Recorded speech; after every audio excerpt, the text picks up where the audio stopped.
presented by Mahir Cinema। एक काका काकी चाचा चाची भैया भाभी सबसे हाथ जोड़ के निवेदन बा कि अब की बार अतुल यादव के जितावे के बाद तबे न अपने गांव के विकास होई।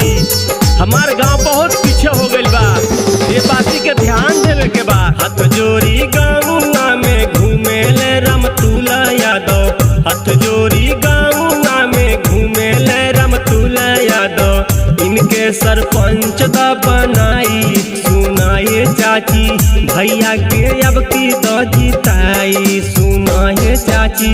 हाथ जोड़ी गाँव में घूमे ले रमतुल यादव, हाथ जोड़ी गाँव में घूमे ले रमतुल यादव। इनके सरपंच दा बनाई सुनाए चाची भैया के अब की दो जिताई सुनाए चाची। देखी जा हम एगो बात कहल चाहतनी, अपने पंचायत उपहरा के रामतुल ऐसा सरपंच के ही जरूरत बा तबे अपने गांव के विकास हो पाई। तो ये बाती के ध्यान में रखते हुए रामतुल यादव जी के जितावे के बाद आए अपने गांव के विकास करावे के बाद ये बाती के पूरा ध्यान दे के अतुल भैया के जिताई जा, आए अपने गांव के स्वर्ग बनाई जा।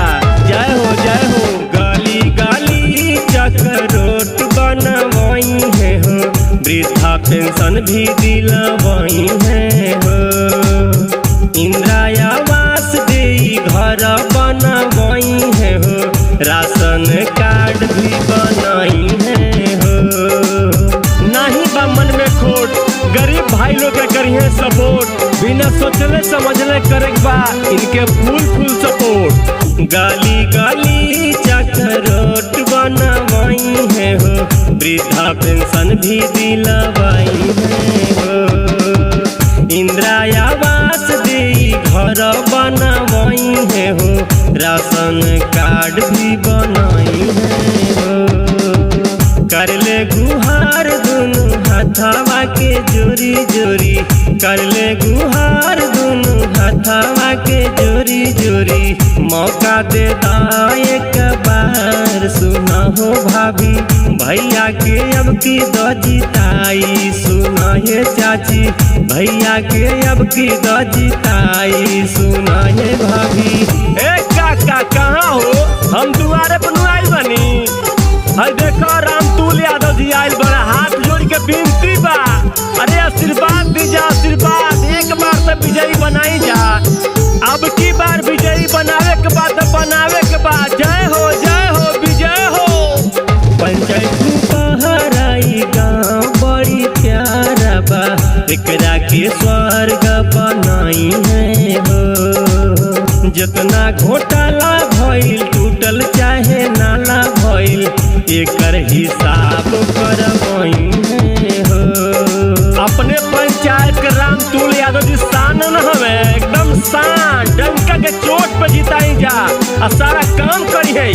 पंचायत उपहराई गाँव बड़ी प्यारा बा, एकरा के स्वर्ग बनाई है हो। जितना घोटाला भइल टूटल चाहे नाला भइल एकर हिसाब करवाई है हो।